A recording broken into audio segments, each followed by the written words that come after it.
Cortaron un templo entero en más de 1000 bloques de piedra, cada uno del peso de varios elefantes, y lo levantaron de nuevo 65 metros más arriba. La montaña en la que estaba tallado hace 3200 años ya no existe. Y aún así, 2 mañanas al año, el sol entra por la puerta, recorre 55 metros de oscuridad y toca los rostros de piedra igual que antes. ¿Se puede mover una montaña sin que el sol se dé cuenta?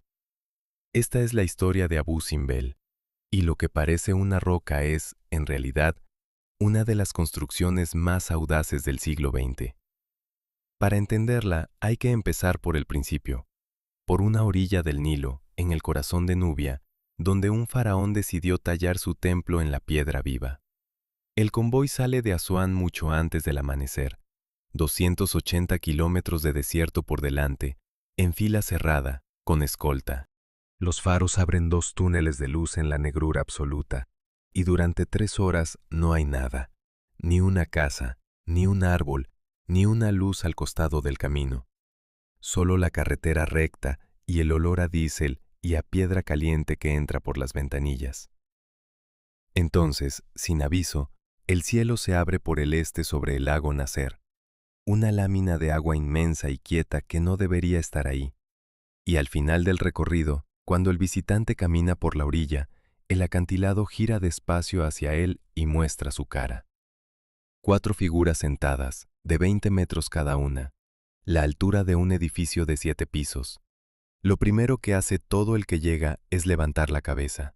Lo segundo, mirar las figuras pequeñas talladas junto a los pies de los colosos, la madre del faraón, su esposa, sus hijos. Tienen el tamaño de una persona normal, sirven de medida. Al lado de ellas, el pie de una de las estatuas es más alto que un hombre adulto, y para llegar a tocar la rodilla haría falta una escalera. El rostro que se contempla desde abajo mira hacia el sur, por encima de las cabezas de todos, hacia el punto del río por donde llegaban los que venían de lejos. Todo el que se detiene ante esa fachada da por sentado lo mismo, que está mirando una montaña. Una pared de arenisca de la que unos hombres, hace 33 siglos, arrancaron la forma de un templo. Piedra sólida, natural, con las raíces en el suelo del desierto, y sin embargo, esa certeza es falsa. Ni una sola de esas piedras está donde fue tallada. La montaña que se ve no es una montaña, es una construcción de hormigón armado, levantada por ingenieros hace poco más de medio siglo, cubierta por fuera con la misma arenisca antigua para que engañe al ojo. Y engaña muy bien. El acantilado en el que Abu Simbel parece excavado fue fabricado. Por dentro está hueco. Conviene detenerse en esto, porque es el punto de partida de todo lo demás. Entre 1964 y 1968, los 2 templos de Abu Simbel fueron cerrados en más de 1000 bloques de piedra.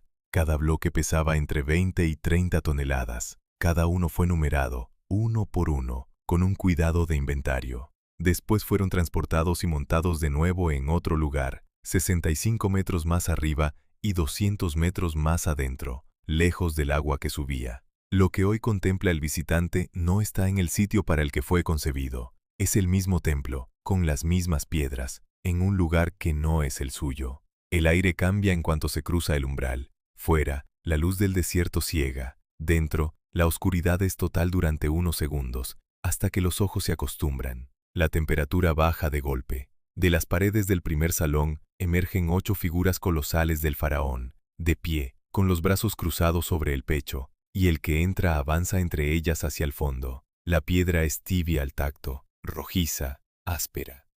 El pasillo se hunde en la roca. Con cada paso, la luz que venía de la entrada se apaga un poco más. 55 metros hacia adentro de la montaña. Y al final, en el santuario, 4 dioses sentados contra la pared del fondo, apenas visibles en la penumbra. Nada de eso delata que sea moderno. Si alguien pasa la mano por la fachada buscando las juntas, buscando la línea por donde se cortó y se volvió a unir la piedra, no la encuentra. Más de 1000 bloques cerrados a mano y ensamblados con una tolerancia de 5 milímetros, y no queda ni una sola costura a la vista. Por eso la ilusión funciona. Por eso casi nadie, entre los cientos de miles de personas que llegan cada año, sabe que está de pie dentro de una estructura que finge ser un acantilado. Y finge de manera convincente. Aquí aparece la pregunta que va a recorrer toda esta historia de principio a fin. Si un edificio se desmonta piedra a piedra y se vuelve a montar en otro sitio, con los mismos bloques pero en otro punto de la Tierra, ¿se puede mover una montaña sin que el Sol se dé cuenta? La pregunta no es un adorno. Tiene una respuesta concreta, comprobable en un día exacto del calendario. Y a esa respuesta se llega al final. Pero para entender por qué la pregunta importa tanto, hay que saber qué obligó a los hombres del siglo XX a hacer algo tan extremo como cortar un templo en 1000 pedazos. La causa tiene nombre, la Gran Presa de Asuán. A mediados del siglo XX, Egipto decidió levantar sobre el Nilo una presa que le diera electricidad y control sobre las crecidas del río. La fuerza que había alimentado al país durante milenios, pero que también lo inundaba sin piedad cada verano. La presa cumpliría esa promesa. A cambio, formaría detrás de sí un lago artificial descomunal, el lago Nasser, que se extendería río arriba a lo largo de cientos de kilómetros y cubriría toda la Baja Nubia bajo el agua. Con ella, quedarían sumergidos para siempre decenas de monumentos antiguos, entre ellos, los 2 templos de Abu Simbel. La disyuntiva era brutal en su sencillez. De un lado, agua y energía para una nación entera, para millones de personas vivas. Del otro, unos templos de piedra de 3000 años. No había forma de tener las 2 cosas en el mismo lugar. El agua iba a subir de todos modos. La única decisión posible era qué hacer con la piedra antes de que llegara. En 1959, los gobiernos de Egipto y de Sudán se dirigieron a la UNESCO y pidieron ayuda. La respuesta fue una campaña internacional que no se parecía a nada de lo intentado hasta entonces. Durante años se discutieron soluciones. Hubo quien propuso levantar el templo entero sobre gatos hidráulicos, sin desmontarlo, y elevarlo como un solo bloque a medida que crecía el agua. Hubo quien imaginó rodearlo con una presa propia y dejarlo en el fondo de un estanque, contemplado a través de cristales desde una sala sumergida. Todas las ideas chocaban con el tamaño, con el peso, con el tiempo, con el dinero y sobre todo con el agua, que no esperaba. En junio de 1963 se tomó la decisión definitiva, la más audaz y también la más arriesgada: cortar los templos en bloques, subirlos por encima del nivel que alcanzaría el futuro lago y volver a armarlos, pieza por pieza, en lo alto del acantilado. Y así se explica la primera extrañeza, la que recibe al visitante en la cara sin que él lo sospeche. Abu Simbel no fue restaurado ni trasladado como quien mueve una estatua de una sala a otra. Fue una montaña desmontada por partes y reconstruida más arriba. Lo que parece el gesto más antiguo del lugar, la roca eterna del desierto, es en realidad lo más nuevo de todo el conjunto.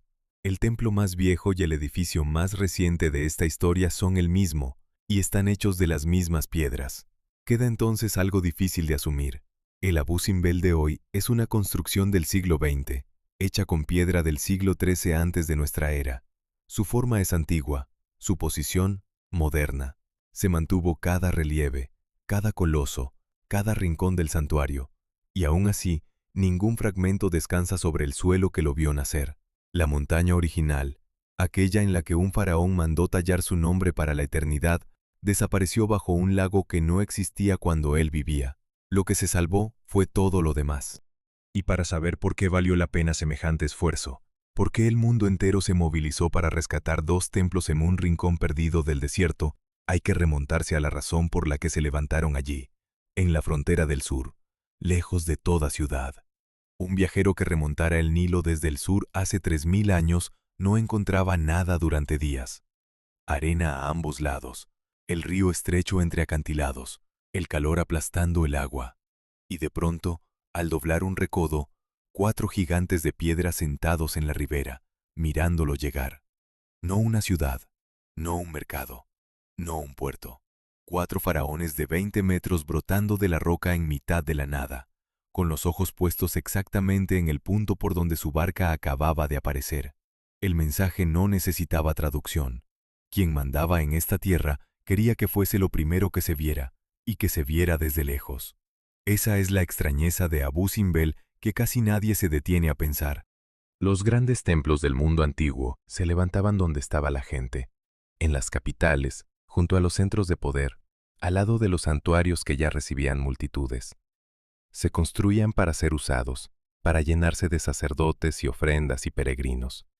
Abú Simbel, en cambio, se alza en Nubia, a cientos de kilómetros de los grandes núcleos egipcios, en un lugar donde no había ciudad ni población que justificara semejante despliegue. 4 colosos de 1.200 toneladas cada uno, un santuario excavado 55 metros dentro de la montaña, y alrededor casi nadie. La escala del monumento y el vacío del entorno no encajan. Es como levantar la catedral más grande de un país en un desierto donde no vive prácticamente nadie. La explicación está en la palabra que lo cambia todo: frontera. Nubia era el límite sur de la influencia egipcia, la tierra que se extendía más allá de la primera catarata del Nilo, el corredor por el que subían y bajaban las caravanas cargadas de oro, marfil, ébano y pieles. Por ahí llegaba la riqueza, y por ahí podían llegar también los enemigos. Quien controlaba Nubia, controlaba el oro del sur y la puerta trasera de Egipto. Y en ese punto exacto, en la garganta por donde todo pasaba, se plantó el templo. Por eso Abú Simbel no fue construido para los que vivían allí. Fue construido para los que pasaban.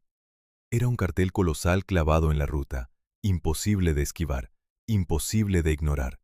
El que subía por el río desde el sur, el mercader, el emisario, el jefe nubio que venía a negociar o el que venía con otras intenciones, se encontraba de frente con 4 imágenes gigantescas del faraón egipcio, serenas, inmensas, inamovibles, mirándolo desde lo alto.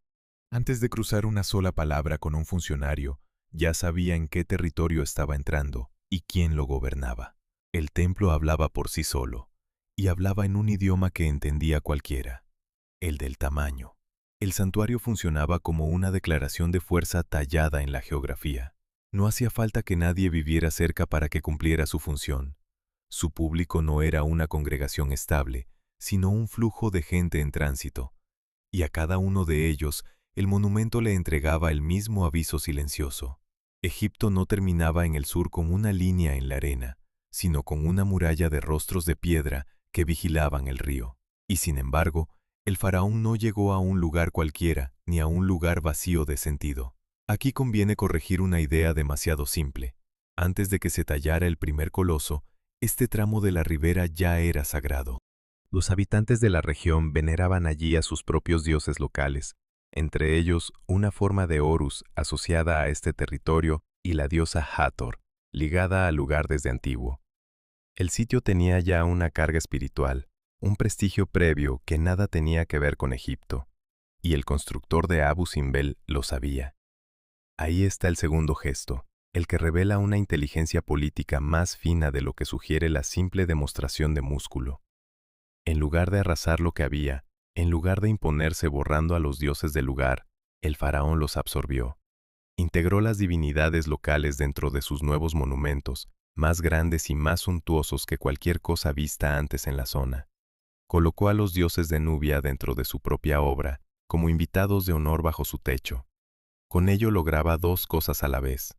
Evitaba ofender a las fuerzas que, según la creencia, protegían aquella tierra, y no atraía sobre sí la cólera de unos dioses en su propio terreno. Y al mismo tiempo, al hospedarlos en su templo, dejaba claro quién era ahora el anfitrión. El acto de dominación se ejecutó con guante diplomático. Someter sin humillar del todo, mostrar el poder sin encender una rebelión innecesaria. Merece la pena imaginar la escena tal como se ofrecía a quien llegaba. El sol golpeando la fachada de arenisca rojiza, encendiéndola casi de color fuego en las primeras horas del día. El río abajo, estrecho y brillante, y esos 4 rostros idénticos, colosales, sin una sola grieta de duda, contemplando el sur con la misma calma con que se contempla algo que ya se ha decidido. No hay furia en esas caras, hay certeza, y la certeza, a esa escala, intimida más que cualquier amenaza. El contraste con el paisaje humano lo vuelve aún más elocuente. En torno al monumento no se alzaba una metrópoli, sino un entorno austero, casi desnudo. La grandeza no salía de la vida que rodeaba al templo, porque apenas la había.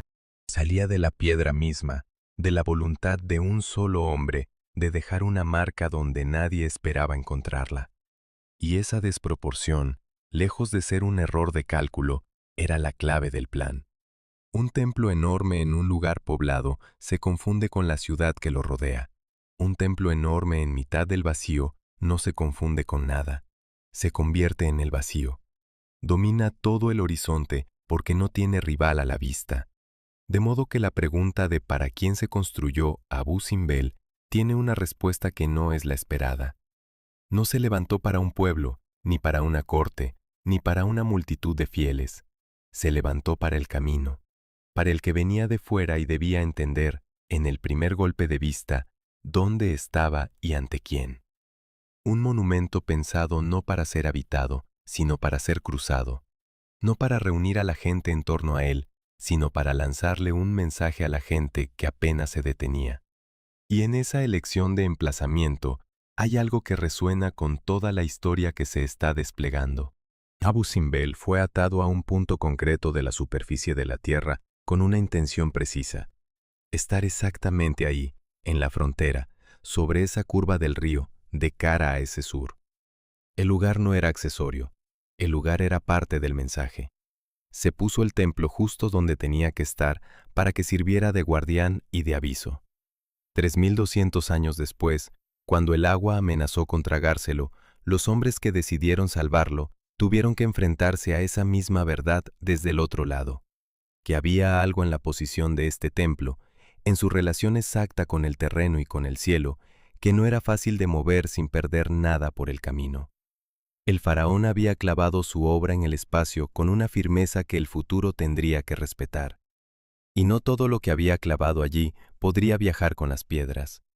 En las paredes exteriores del gran templo hay una batalla. No una escena decorativa, no un adorno. Una batalla entera, enorme, esculpida en la roca con centenares de figuras. Carros lanzados al galope, caballos con las patas en el aire, soldados caídos, un río lleno de cuerpos, una ciudad amurallada cercada por el ejército. Y en medio de todo, gigantesco, muy por encima de cualquier otra figura, un hombre solo en su carro, tensando el arco. Es el faraón. A su alrededor, el caos. En él, la calma absoluta del que ya ha vencido. La piedra cuenta la historia de una gran victoria egipcia contra un imperio rival, ganada gracias al valor sobrehumano de un único hombre. Y esa historia, tallada con tanto detalle y tanta grandeza, tiene un problema. El combate que aparece en los muros ocurrió de verdad. Fue el choque entre las dos grandes potencias de la época en el corazón de Oriente Próximo, uno de los enfrentamientos mejor documentados del mundo antiguo. El faraón condujo a su ejército hacia el norte y se topó con el enemigo junto a una ciudad fortificada. Cayó en una emboscada, quedó por un momento rodeado y estuvo a punto de perderlo todo. Logró rehacerse y salir con vida, y regresó a Egipto. Pero el resultado real no fue el triunfo aplastante que muestran las paredes. Los historiadores que han estudiado el episodio lo describen, en el mejor de los casos, como un empate. Ninguno de los dos imperios destruyó al otro, y años después firmaron un tratado de paz, uno de los primeros acuerdos de este tipo que se conservan. Sobre la piedra, en cambio, no hay empate ni negociación. Hay una victoria total y un héroe solitario. Aquí es donde conviene tener cuidado, porque el terreno es resbaladizo. La tentación fácil sería decir que el faraón mintió, que falsificó la historia, que engañó a su pueblo. Pero eso sería juzgar el pasado con las reglas del presente. Un monumento egipcio no era un informe. No pretendía registrar los hechos como los registraría un cronista moderno.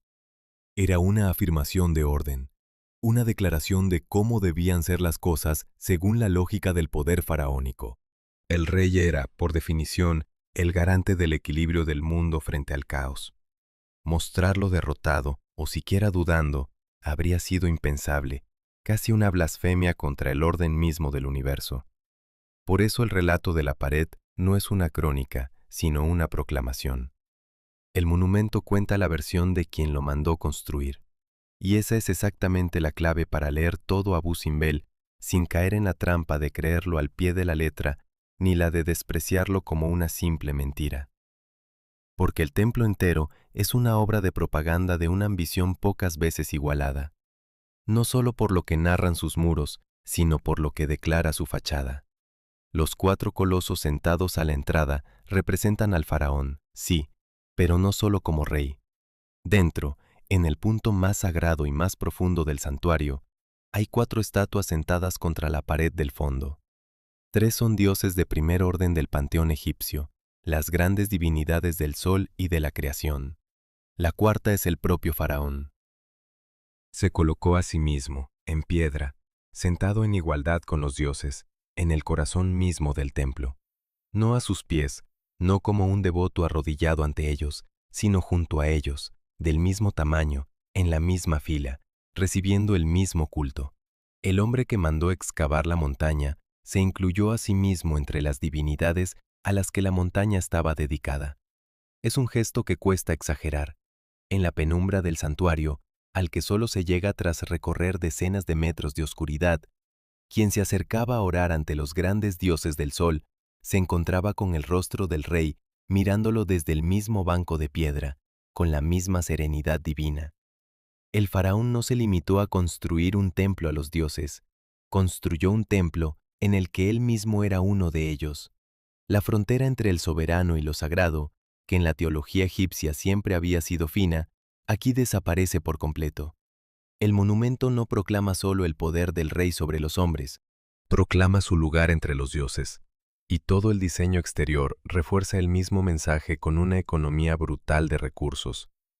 Los 4 colosos de la fachada, idénticos, repetidos, son todos el mismo hombre. 4 veces la misma cara, 4 veces 20 metros, 4 veces el edificio de 7 pisos hecho persona. La repetición no es pereza artística, es martilleo.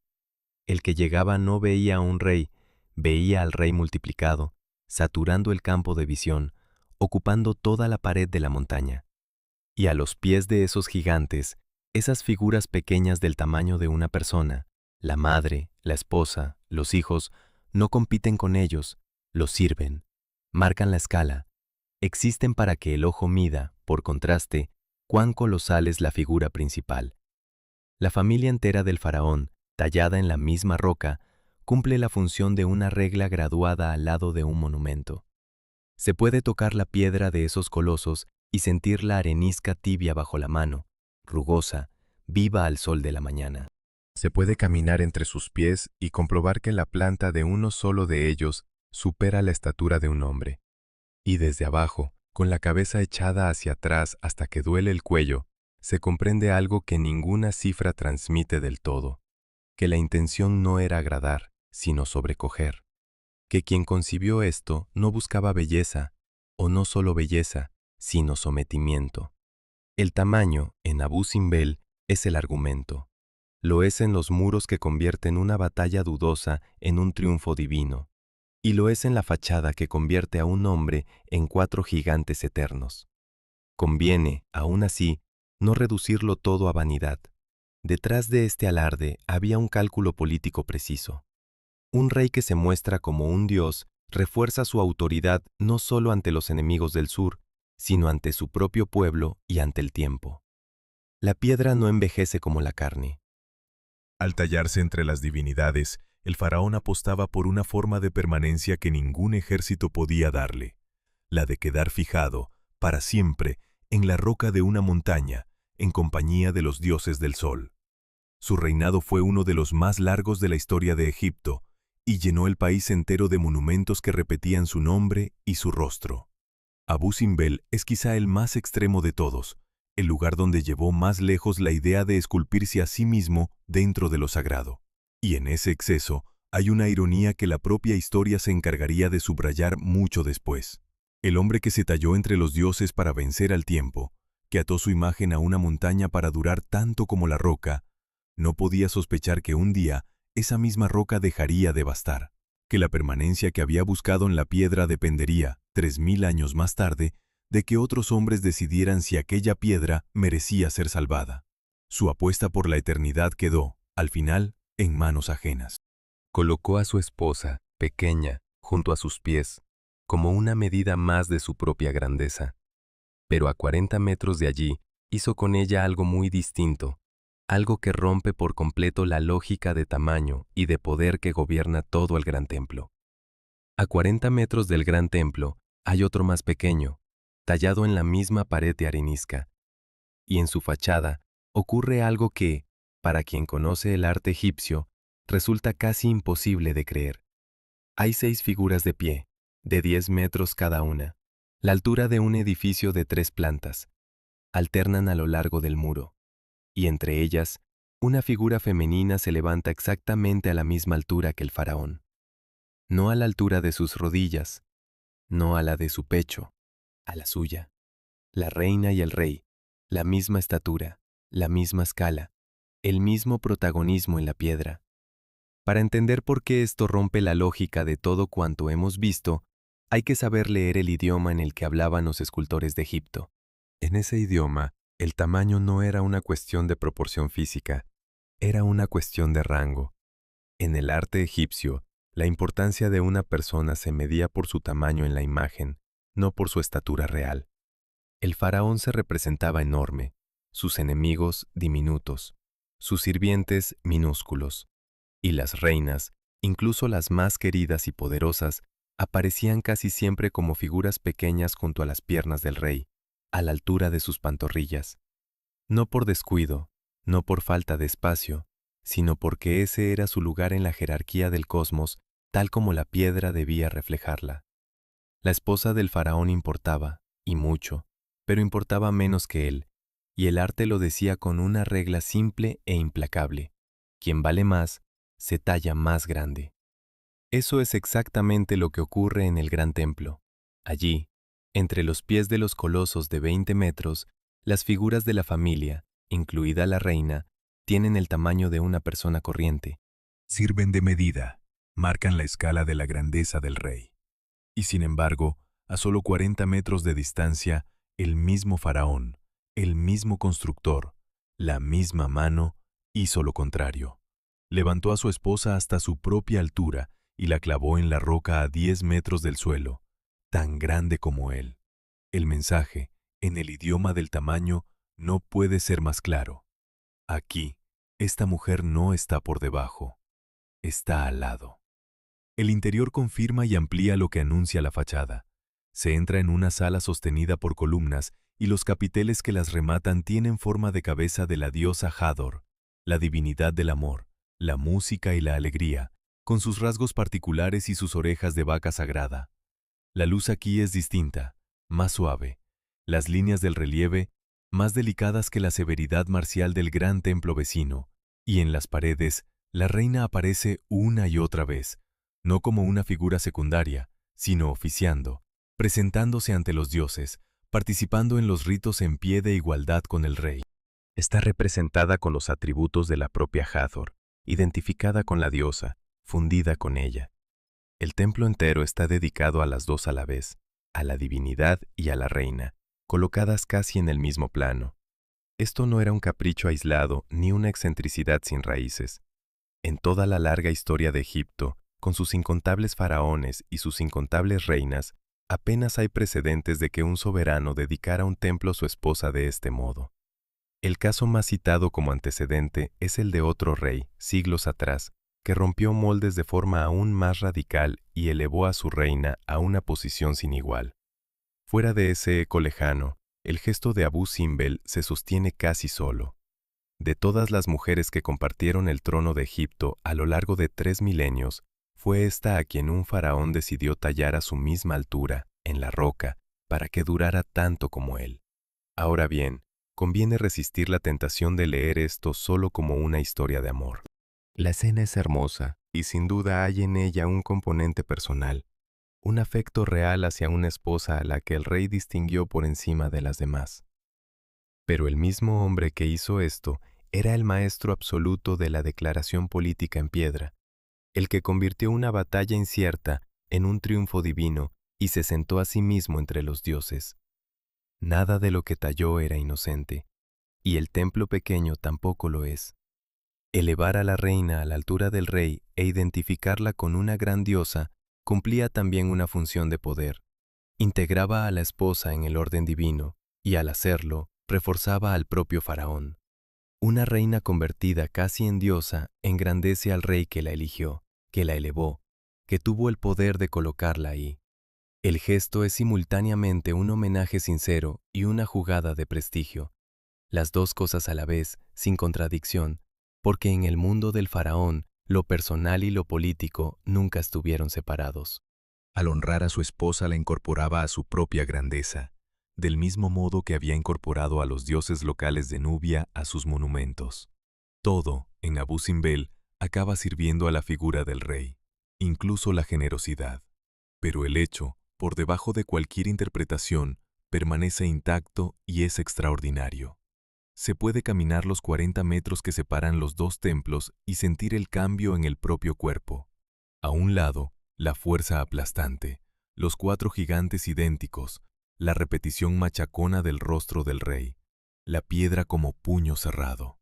Al otro, 6 figuras esbeltas, la reina de pie a la altura del faraón, los capiteles con el rostro de la diosa, la piedra como gesto abierto. El mismo hombre, la misma roca, los mismos años, 2 maneras opuestas de hablar. En uno se muestra solo, colosal, entre los dioses. En el otro comparte el muro con una mujer a la que decidió no empequeñecer. Y ese contraste, esa doble voz tallada a 40 metros de distancia, dice más sobre el constructor de Abu Simbel que cualquiera de los 2 templos por separado. Revela a alguien que sabía perfectamente lo que significaba cada centímetro de piedra, que dominaba las reglas hasta el punto de poder romperlas cuando le convenía, hacer a la reina pequeña entre sus pies y, a la vez, hacerla enorme a su lado. No es una incoherencia, es un hombre eligiendo, en cada muro, exactamente qué quería decir y a quién. En la frontera del sur, donde todo el conjunto gritaba dominio y advertencia, se permitió también este otro tono, más íntimo, y no por ello menos calculado. Queda, sin embargo, un elemento de estos templos que no obedece ni a la fuerza ni al afecto, ni al rey ni a la reina, sino a algo mucho más difícil de lograr. Porque tallar figuras colosales en la roca, por asombroso que sea, es una cuestión de esfuerzo y de cinceles. Lo que se esconde en el fondo del gran templo, en la oscuridad del santuario, exigía otra cosa por completo: entender el cielo.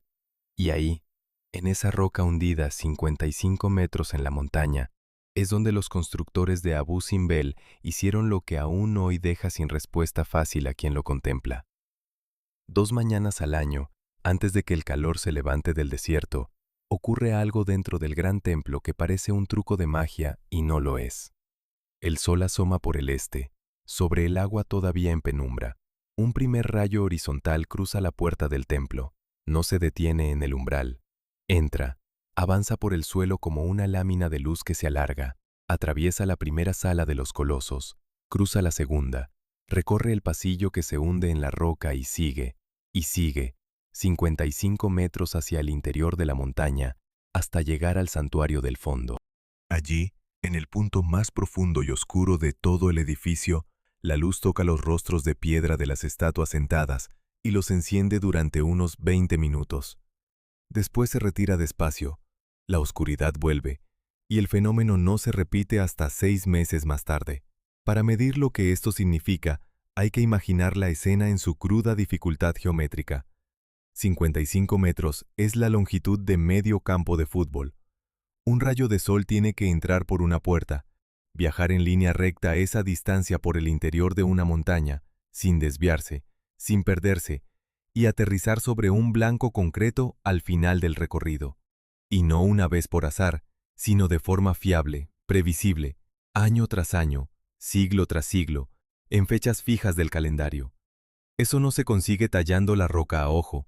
Exige que el eje entero del templo, desde la puerta hasta el santuario, esté orientado con una precisión exacta hacia el punto por donde el sol sale en esos días concretos. El edificio completo es, en realidad, un instrumento apuntado al cielo. Las fechas tradicionales del fenómeno son el 22 de febrero y el 22 de octubre. Y en esas mañanas, la luz no ilumina el santuario entero por igual, En el fondo hay 4 estatuas sentadas, hombro con hombro. El rayo alcanza a 3 de ellas y deja la cuarta en la sombra. Sobre esa cuarta figura se volverá más adelante, porque encierra un enigma propio. Por ahora basta con fijar el hecho central. El templo fue diseñado para que, 2 veces al año, la primera luz del día recorriera medio campo de fútbol de oscuridad y despertara unos rostros elegidos de piedra. Y aquí surge la pregunta que ha alimentado durante décadas todo tipo de fantasías. Como unos hombres que vivieron hace 33 siglos, sin telescopios, sin relojes de precisión, sin ninguno de los instrumentos que hoy consideramos imprescindibles para la astronomía, lograron calcular con semejante exactitud la orientación de una montaña entera. La tentación de responder con misterios, con conocimientos perdidos o con ayudas imposibles es enorme.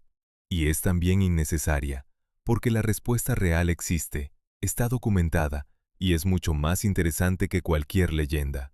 Los egipcios fueron observadores del cielo de una constancia asombrosa. No necesitaban aparatos sofisticados porque tenían algo que hoy escasea: tiempo y disciplina para mirar.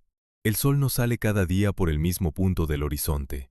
A lo largo del año, el lugar exacto por donde asoma se desplaza lentamente hacia el norte y luego hacia el sur, y vuelve, en un vaivén perfectamente regular que se repite cada año sin fallar. Un observador que se sitúe siempre en el mismo lugar, que clave una referencia fija, una estaca, una plomada, un cordel tendido hacia el horizonte y que anote pacientemente por dónde sale el sol cada amanecer, acaba conociendo ese vaivén de memoria. Sabe en qué fechas el sol alcanza sus extremos, en qué fechas pasa por puntos intermedios, y puede predecir, con semanas de antelación, por dónde va a salir en un día determinado. No hace falta nada más que una plomada, un cordel y la paciencia de años. Y los constructores de Abu Simbel tuvieron esa paciencia de sobra, porque el templo no se levantó en una temporada. Su construcción se prolongó a lo largo de unos 20 años.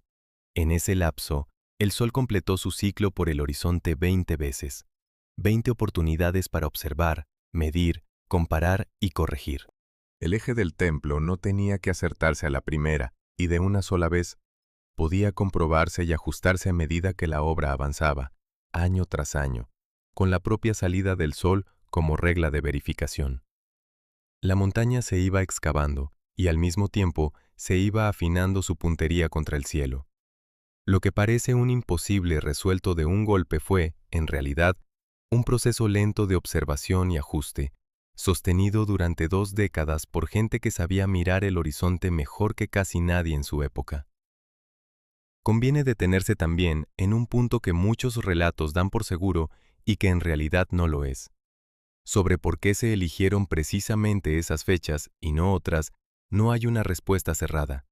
Una idea muy repetida sostiene que las jornadas señaladas coincidirían con el aniversario de la subida al trono del faraón y con el día de su nacimiento, de modo que el sol iluminaría su rostro justo en las fechas más importantes de su vida.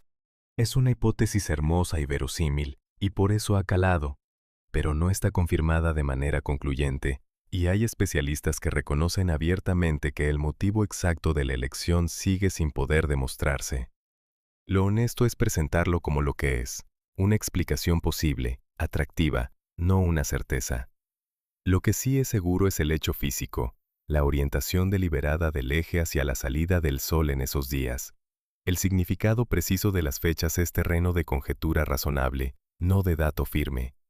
Nada de esto disminuye el logro, al contrario, lo agranda, porque quita de en medio el misterio barato y deja a la vista el mérito verdadero, que es el de la inteligencia humana trabajando con medios sencillos y una constancia extraordinaria.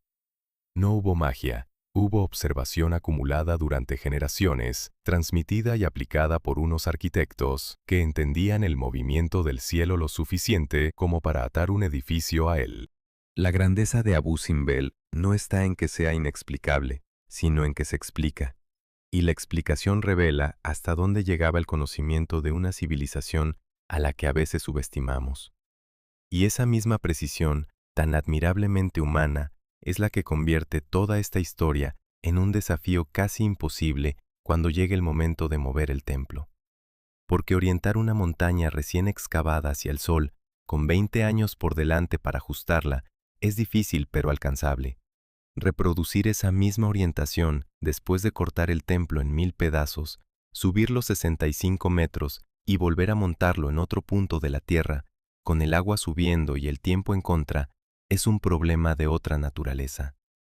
Los constructores antiguos tuvieron al sol como aliado y maestro durante 2 décadas.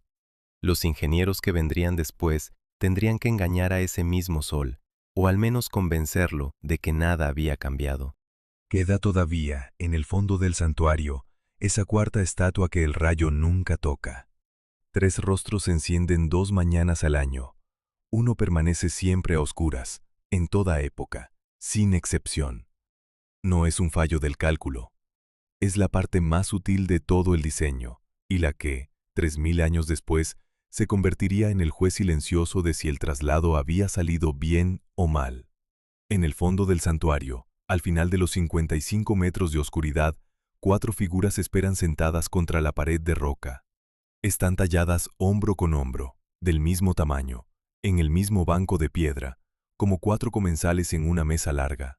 Cuando el rayo de sol llega hasta ellas, 2 mañanas al año, la luz se derrama sobre los rostros, sobre 3 de ellos. El cuarto, sentado en el extremo, permanece en la sombra. La luz pasa cerca, casi lo roza, y no lo toca.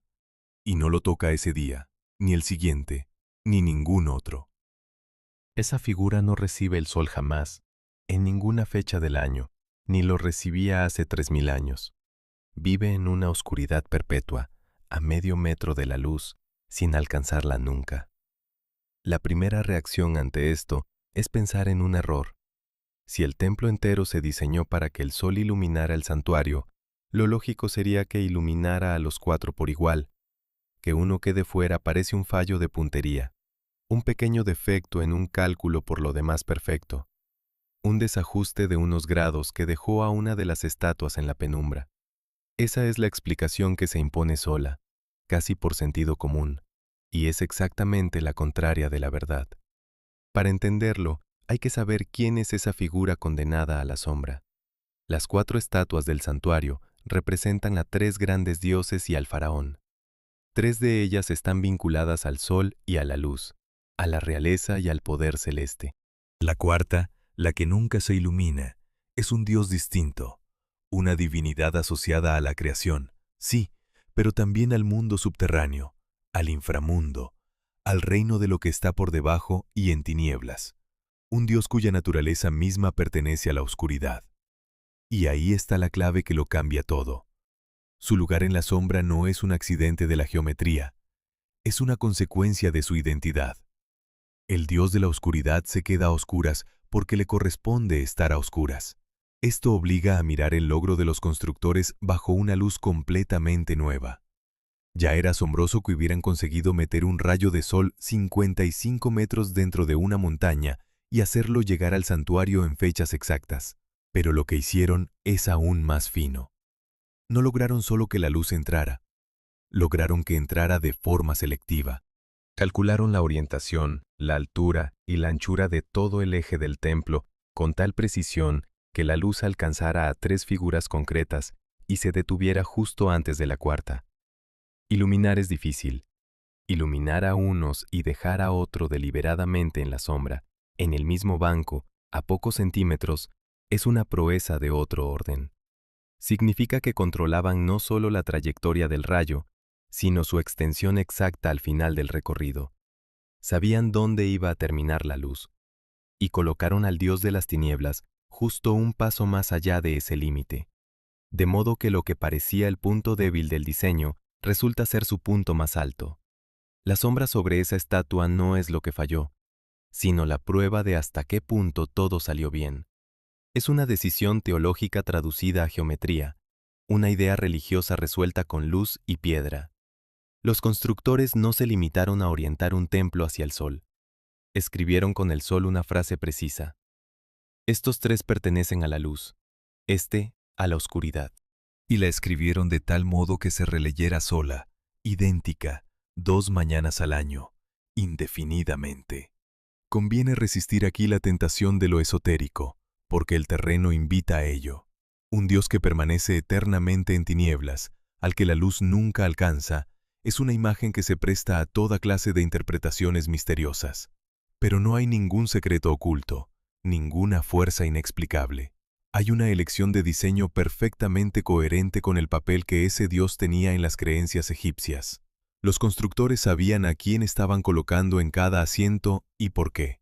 Pusieron al Dios de la oscuridad en el único lugar del santuario donde la luz no llega, con la misma lógica con la que se coloca cada cosa en su sitio.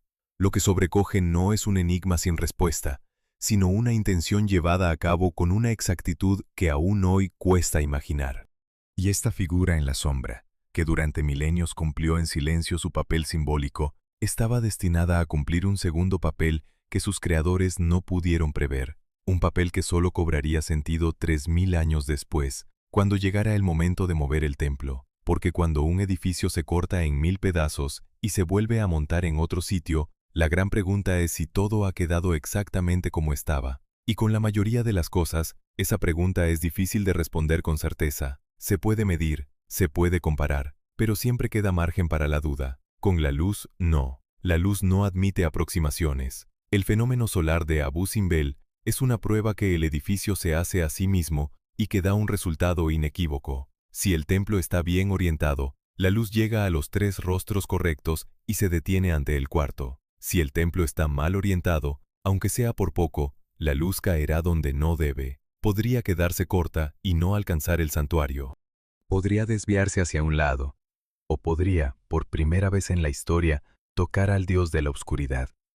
Y esa última posibilidad es la más reveladora de todas, porque convierte a la estatua en la sombra en un detector de una sensibilidad extrema. Piénsese en lo que esto significa. Los 3 dioses iluminados confirman que la luz ha llegado, pero es el cuarto, el que debe permanecer a oscuras, quien confirma que la luz ha llegado con exactitud. Si ese rostro se ilumina, algo se ha movido, algo se ha inclinado, la geometría se ha corrompido. El Dios de las tinieblas se convierte así en el guardián de la precisión, el testigo que solo puede dar fe si sigue callado y en la sombra. Su oscuridad no es la ausencia de un resultado, sino la presencia del resultado correcto. Mientras él permanezca negro, mientras los otros brillan, todo está en su sitio. Los constructores antiguos colocaron a ese Dios en la sombra por razones de fe, para expresar una verdad sobre el orden del mundo. Sin saberlo, dejaron a los hombres del futuro el instrumento de medida más exigente que podían imaginar. Un instrumento que no se puede engañar, que no depende de cintas métricas ni de aparatos, sino de la mecánica implacable del sistema formado por el templo, la tierra y el sol. Cuando los ingenieros del siglo XX se enfrenten a la tarea de reconstruir Abu Simbel, sabrán que el juicio final sobre su trabajo no lo emitirá ningún experto con instrumentos en la mano. Lo emitirá una estatua de piedra que lleva 3000 años sin recibir la luz y a la que basta con seguir mirando una mañana concreta para saber si el traslado ha sido un triunfo o un fracaso. Hubo un tiempo, largo, en que el templo construido para ser visto por todos no lo veía nadie. El monumento que un faraón levantó en la frontera para deslumbrar a cuantos pasaran quedó cubierto, tapado, borrado del paisaje. No por una guerra, no por un saqueo, no por la mano de un enemigo. Por algo mucho más paciente y mucho más difícil de combatir. La arena. El desierto que rodea a Abu Simbel no está quieto. El viento arrastra la arena en un goteo continuo, grano a grano, y la deposita al pie de los acantilados. Durante siglos, ese viento sopló contra la fachada del gran templo, y la arena se fue acumulando delante de los colosos. Primero cubrió el suelo, luego trepó por las piernas de las estatuas sentadas. Hacia el siglo VI antes de nuestra era, la arena había subido hasta las rodillas de los gigantes de 20 metros, y siguió subiendo. Con el tiempo, la fachada entera quedó sepultada casi por completo. La puerta que daba acceso al santuario, aquel eje calculado con tanto esmero para recibir el sol, desapareció bajo una ladera de arena. La mayor demostración de fuerza jamás erigida en aquella tierra fue derrotada, sin batalla, por el simple soplo del desierto. Merece la pena detenerse en la ironía, porque es de las que la historia rara vez ofrece con tanta claridad. El templo se había concebido para ser imposible de ignorar. 4 rostros colosales clavados en la ruta, pensados para que ningún viajero pudiera pasar sin verlos. Y llegó un momento en que un viajero podía pasar justo por delante y no ver nada, o casi nada, apenas una cabeza de piedra asomando entre la arena, como el resto de un naufragio. El monumento del faraón que quiso vencer al tiempo fue tragado por el paisaje que él mismo había elegido para dominar. La arena no entiende de propaganda. No le importa quién esté tallado en la roca ni con qué intención. Simplemente avanza. Y así, durante más de 2000 años, Abú Simbel permaneció oculto al mundo exterior. Los antiguos egipcios que lo levantaron desaparecieron. Su lengua se perdió. Su religión se apagó. El templo siguió allí, bajo la arena, con sus dioses sentados en la oscuridad del santuario, con la estatua del dios de las tinieblas cumpliendo su papel en unas tinieblas que ya no interrumpían ningún rayo, porque la puerta estaba enterrada. Nadie iba a comprobar 2 mañanas al año si la luz llegaba al fondo. No había luz que pudiera entrar. El instrumento de precisión más asombroso de la antigüedad quedó sellado, en silencio, esperando sin saberlo. El reencuentro llegó a comienzos del siglo XIX. En 1813, un explorador suizo que viajaba por la región siguiendo el curso del Nilo se topó con algo que no esperaba. Buscaba otras cosas, recorría aquellas tierras con otros fines y de pronto vio, emergiendo de la arena, la parte superior de unas figuras colosales. Cabezas de piedra, coronas, el arranque de unos rostros gigantescos que el desierto no había terminado de cubrir. Comprendió que bajo aquella ladera había algo inmenso.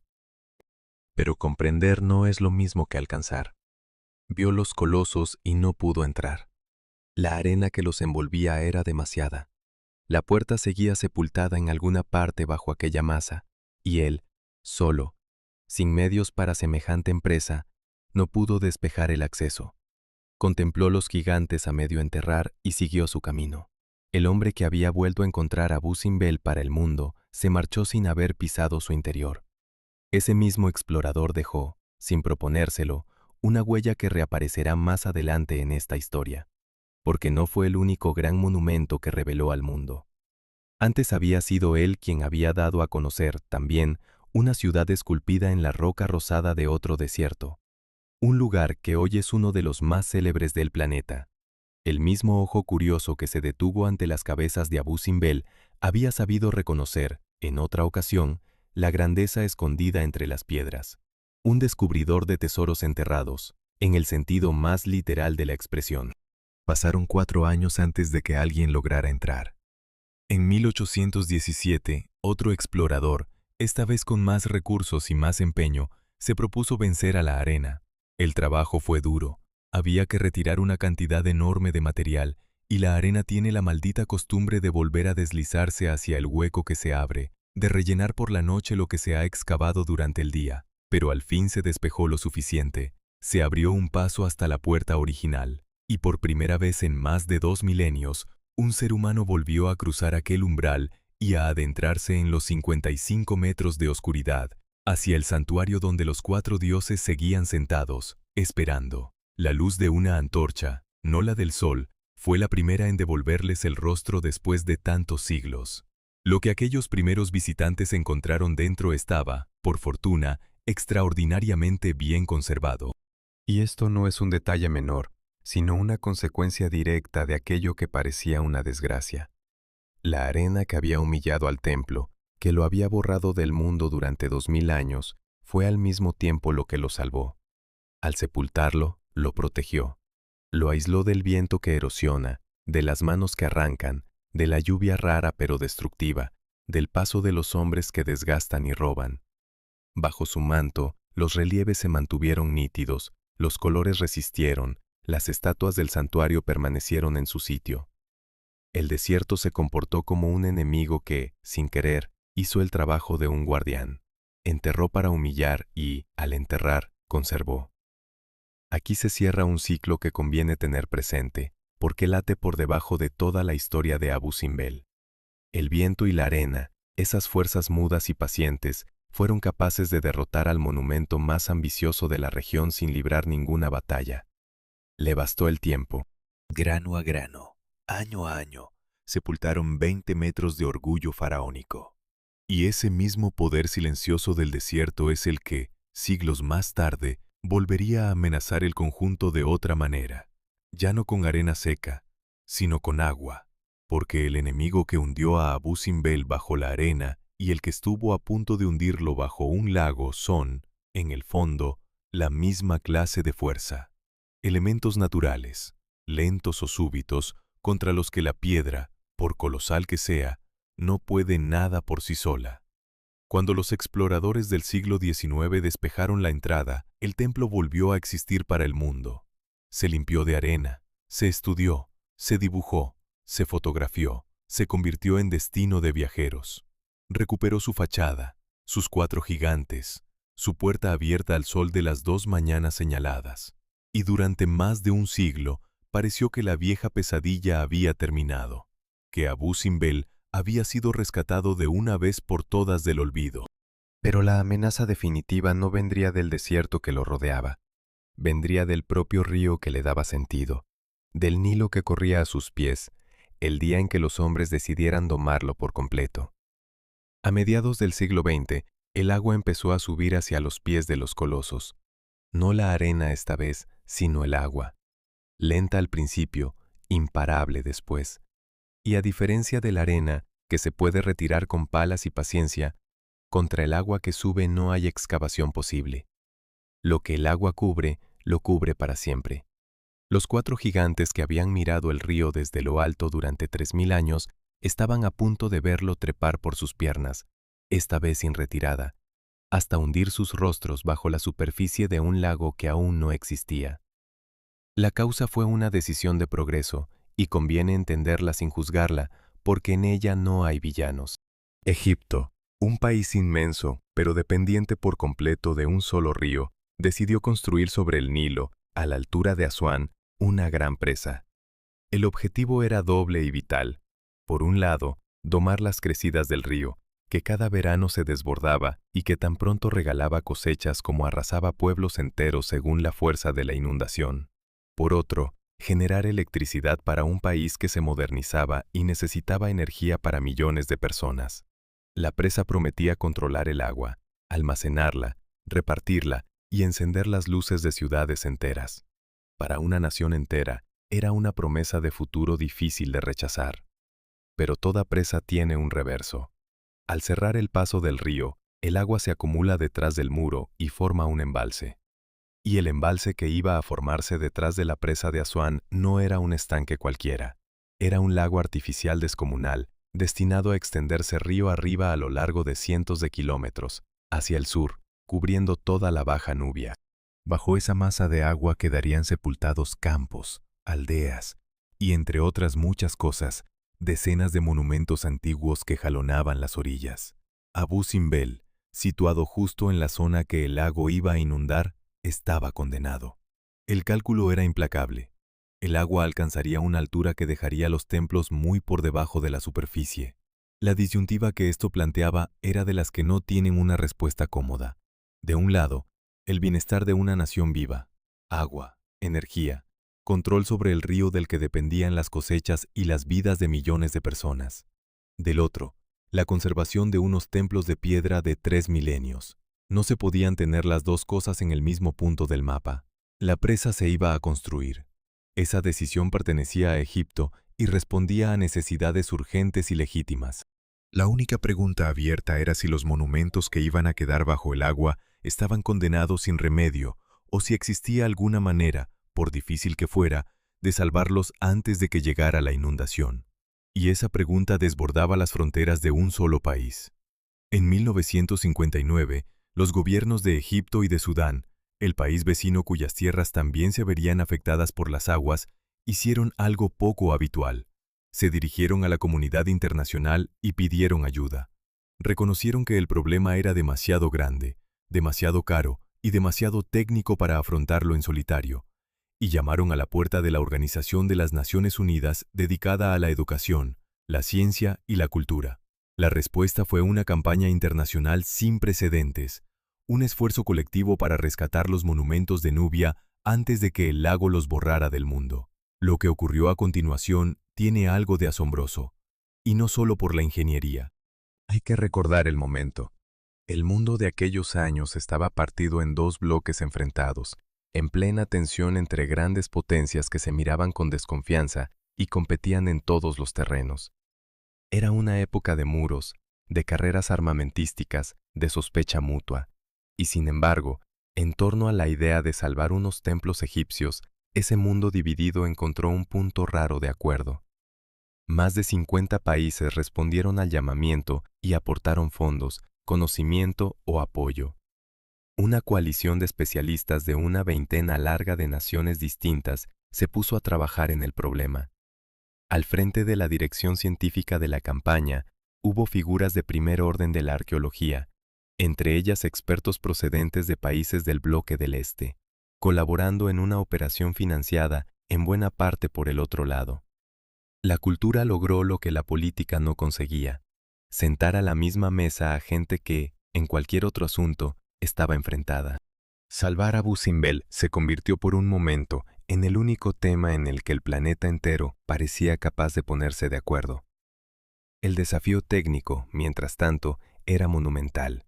La solución concreta, la idea que finalmente se impuso sobre todas las demás, vino de la ingeniería europea, y en particular de una empresa sueca que abordó el problema de cómo salvar unos templos que no estaban construidos con bloques apilados, sino excavados en la roca viva de una montaña. Esto complicaba todo. No se trataba de desmontar un edificio pieza a pieza, como quien desarma una construcción hecha de sillares. Se trataba de separar de la montaña algo que era la montaña misma, de convertir en piezas transportables lo que la naturaleza y los antiguos habían hecho de una sola pieza. Junto a esa dirección técnica, trabajaron empresas de varios países, con la maquinaria y la mano de obra necesarias para una obra de semejante escala. Se estudiaron varias vías antes de decidir. Se pensó en levantar el templo entero, sin cortarlo, elevándolo poco a poco sobre gatos hidráulicos a medida que el agua subiera, para dejarlo siempre por encima del nivel del lago. Se pensó en construir a su alrededor una presa protectora que lo mantuviera seco en el fondo de un recinto, contemplado a través de cristales desde salas sumergidas. Cada idea tenía a su favor cierta elegancia y en su contra un problema insalvable: el peso colosal de la roca, el tiempo escaso, el coste altísimo o el riesgo de que el agua ganara la carrera. Finalmente, en junio de 1963, se adoptó la decisión definitiva, la más atrevida y también la que dejaba menos margen de error: cortar los templos en bloques, elevarlos por encima de la cota que alcanzaría el lago y reconstruirlos, pieza a pieza, en lo alto del acantilado. Detrás de esta decisión hubo también un coste humano que la historia de la piedra no debería tapar. El mismo lago que amenazaba a los templos anegó las tierras donde vivían los habitantes de Nubia, y muchas de sus aldeas quedaron bajo el agua. Sus pobladores tuvieron que ser trasladados a otros lugares. Es un hecho que forma parte del contexto y que merece nombrarse con sobriedad. El rescate de los monumentos se produjo al mismo tiempo que la desaparición de un paisaje habitado, y las dos cosas fueron consecuencia de la misma obra. La presa dio al país agua y energía. A cambio, una región entera cambió para siempre. Con la decisión tomada, quedaba lo más difícil de todo, que era hacerlo de verdad. Sobre el papel, cortar un templo y volver a montarlo más arriba suena casi sencillo. En la práctica, obligaba a resolver un problema tras otro, y el primero de ellos, el que sorprendió a los propios ingenieros, tenía que ver con algo tan elemental como la herramienta con la que se corta la piedra. Porque a la hora de cerrar aquellos muros, la técnica más moderna disponible resultó ser, precisamente, la que no se podía usar. En la obra había de todo: excavadoras, compresores, grúas, camiones, maquinaria pesada llegada de medio mundo, cientos y cientos de personas trabajando contra el reloj mientras el agua subía. Toda la potencia técnica del siglo XX concentrada al pie de un acantilado. Y en medio de aquel despliegue de motores, En el momento decisivo de separar el templo de la montaña, la herramienta que hizo el trabajo más delicado fue una sierra de mano. Hombres cerrando la piedra a brazo, empujando y tirando, como se cerraría un tronco. Junto a las excavadoras detenidas, la operación más sofisticada de rescate arqueológico de su tiempo dependía de la fuerza de unos brazos y del filo de una sierra manual. La escena parece un contrasentido. No lo es. Es la solución a un problema que la máquina no podía resolver. El problema estaba en la piedra misma. Los templos no estaban tallados en granito, ni en un material duro y compacto, sino en arenisca, una roca porosa, relativamente blanda, formada por granos comprimidos. Y la arenisca tiene una peculiaridad que lo cambió todo. Cuando se corta con una sierra mecánica, con un disco potente girando a gran velocidad, el corte que deja no es una línea fina, es una franja ancha.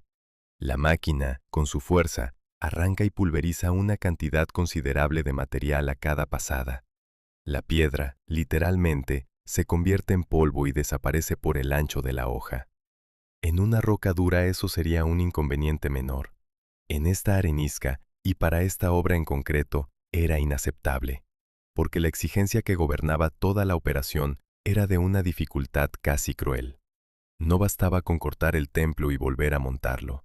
Había que hacerlo de modo que, una vez reconstruido, no se notara, que las líneas por donde se había cerrado la piedra no estropearan el aspecto del monumento, que un visitante pudiera pasar la mano por la fachada y no encontrar las costuras. Y eso imponía una condición inflexible: los cortes debían ser lo más estrechos posible. Cada milímetro de piedra que la sierra convirtiera en polvo era un milímetro de junta que después se notaría, una cicatriz en el rostro del templo. La máquina, con su corte ancho y su avidez de material, dejaba demasiada herida. La mano, más lenta pero infinitamente más fina, dejaba una línea casi invisible. Y así, con las excavadoras a pocos metros, se decidió cerrar los muros, los techos y sobre todo las fachadas a mano, con sierras manuales fabricadas por una de las empresas suecas que participaban en la obra. El desperdicio de piedra se redujo al mínimo. El corte se afinó hasta lo posible. Se sacrificó velocidad a cambio de precisión, en plena carrera contra un agua que no se detenía, porque la precisión era la única manera de que el templo salvado siguiera pareciendo el templo antiguo y no un rompecabezas mal pegado. Antes de cerrar, además, hubo que aligerar la carga, la masa de roca que cubría los techos de los templos, el peso de la montaña que había encima. Se retiró con excavadoras, pelando el acantilado desde arriba para descargar la estructura antes de trocearla. Y para perforar y manipular la piedra, se emplearon también martillos neumáticos de mano y equipos de perforación, herramientas potentes pero manejables, gobernadas por el pulso humano. Aquí apareció una simetría que ilumina toda la historia de Abu Simbel y que conviene dejar bien clara. 3200 años antes, unos hombres habían tallado este templo en la roca a golpe de herramienta manual, con cinceles, con paciencia, con el trabajo de años. Y 3200 años después, otros hombres, con toda la maquinaria del mundo moderno a su disposición, lo desmontaron también a mano, con sierras, por la misma razón de fondo, porque esta piedra en concreto no tolera la brutalidad, no admite prisa ni fuerza bruta, exige el control fino que solo da la mano. Entre los constructores antiguos y los ingenieros modernos median 3 milenios y un abismo de tecnología, y sin embargo, ambos llegaron a la misma conclusión ante la misma arenisca. El material impuso sus condiciones a unos y a otros por igual. Una vez cerrado, cada bloque fue numerado, uno a uno, con un cuidado de inventario minucioso. En total, los dos templos se dividieron en más de 1000 bloques. Cada uno pesaba entre 20 y 30 toneladas, el peso de varios elefantes adultos en una sola pieza de piedra. Numerados, catalogados, registrada su posición exacta, fueron transportados con enorme cuidado al lugar donde renacería el conjunto. 65 metros más arriba y 200 metros más adentro, a salvo de la cota máxima que alcanzaría el lago. Y allí empezó la segunda mitad del prodigio, que no era cortar, sino volver a unir. Reconstruir el templo fue como armar un rompecabezas colosal en el que ninguna pieza podía quedar mal encajada. Los bloques se ensamblaron de nuevo en el mismo orden, unidos entre sí mediante perforaciones y varillas que los cosían por dentro, apoyados sobre una base de hormigón y acero que les daba firmeza. La tolerancia con la que se trabajó, el margen de error que se permitieron los ingenieros al recolocar cada pieza, fue de apenas 5 milímetros. 5 milímetros de desviación máxima en un montaje de más de 1000 piezas de 30 toneladas. Es una exactitud difícil de imaginar aplicada a semejantes pesos. Cada bloque tenía que volver a su sitio con la precisión de una pieza de relojería, aunque cada pieza fuera más pesada que un camión. Quedaba por último el problema de la montaña. Los templos habían estado excavados dentro de un acantilado, y ese acantilado ya no podía darse por descontado en el nuevo emplazamiento. Había que fabricarlo. Alrededor de los templos reconstruidos se levantó una colina artificial que reprodujera el aspecto de la roca original, cubierta por fuera con la misma piedra antigua para que engañara al ojo. Y por dentro, para sostener todo aquel peso sin aplastar los templos y sin necesitar una masa imposible de material, se construyeron enormes cúpulas de hormigón armado. La mayor de ellas, la que cubre el gran templo, alcanza unos 60 metros de anchura y 25 de altura, y fue en su momento una de las bóvedas de carga más grandes jamás construidas. Bajo esa cúpula gigantesca, invisible desde fuera, se cobijan el santuario y sus dioses. La montaña que el visitante cree sólida es, en realidad, una cáscara de piedra sobre un esqueleto de hormigón. Está hueca y su vacío es una obra maestra de ingeniería tan asombrosa como la fachada que la disimula. Todo estaba, por fin, en su sitio. Los bloques cosidos con 5 milímetros de margen, la falsa montaña levantada, la cúpula sosteniendo el peso, la fachada sin costuras visibles, los 4 colosos otra vez de cara al sur. Los ingenieros habían reproducido la forma del templo hasta el último relieve, y habían orientado el eje con todo el cuidado del que fueron capaces hacia el punto exacto por donde el sol debía entrar. Habían hecho, en cuestión de años y contra el agua, lo máximo que la técnica humana permitía. Pero había una diferencia esencial entre reconstruir la forma y recuperar el fenómeno. La forma se podía medir con cintas y niveles y comprobar sobre la marcha. Lo otro, la cita del templo con el sol, no se podía comprobar con ningún instrumento de la obra. Solo había una manera de saber si aquel eje reconstruido apuntaba de verdad al cielo correcto. Había que esperar a una mañana concreta, colocarse en la puerta y ver si la luz entraba. El 22 de septiembre de 1968, los trabajos terminaron.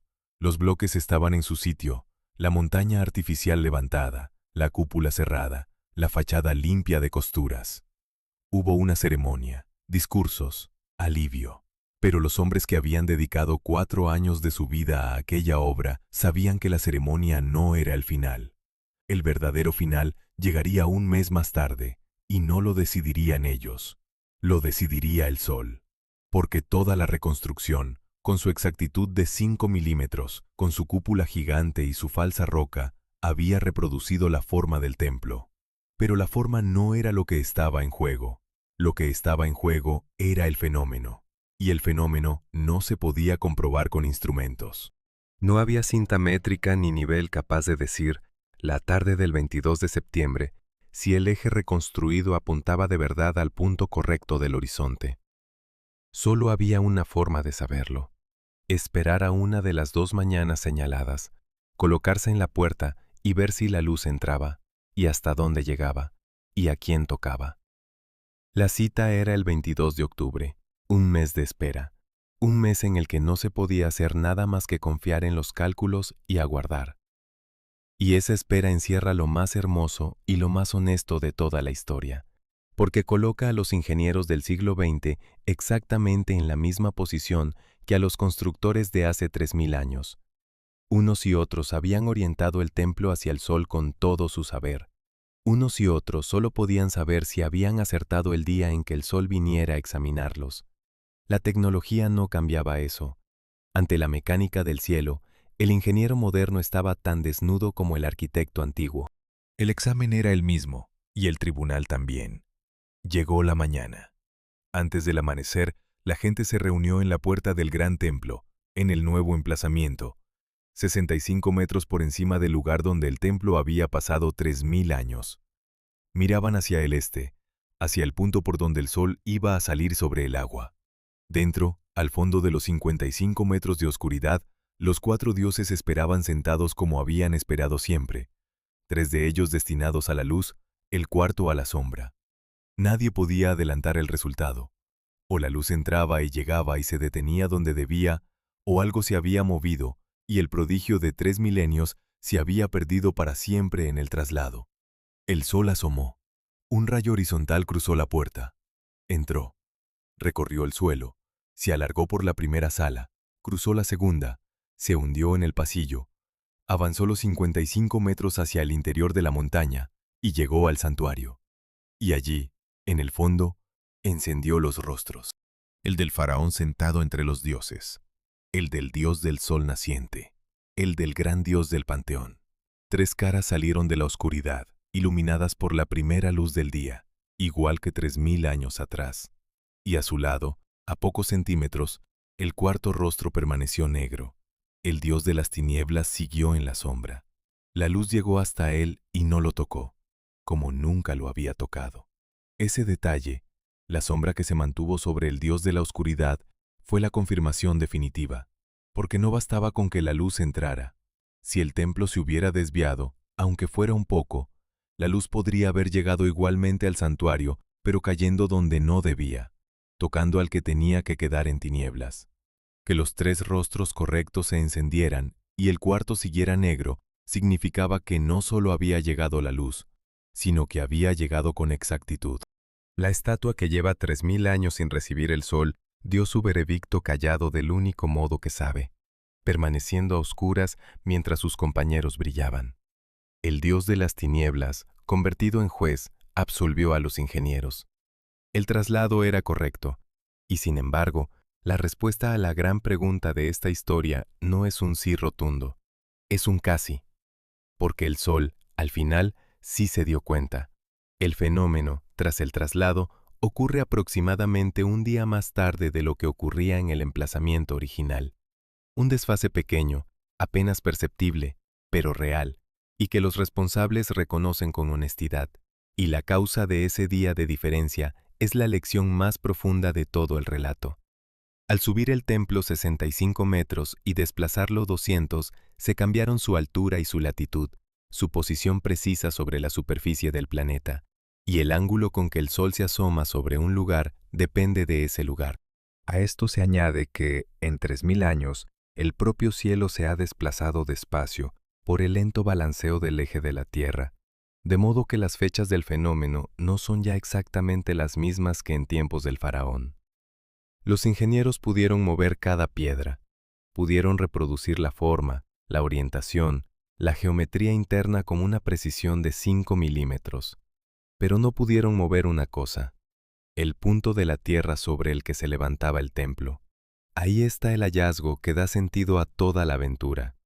Se podía trasladar la piedra, se podía trasladar la forma, la talla, el eje, incluso la sombra del dios de las tinieblas.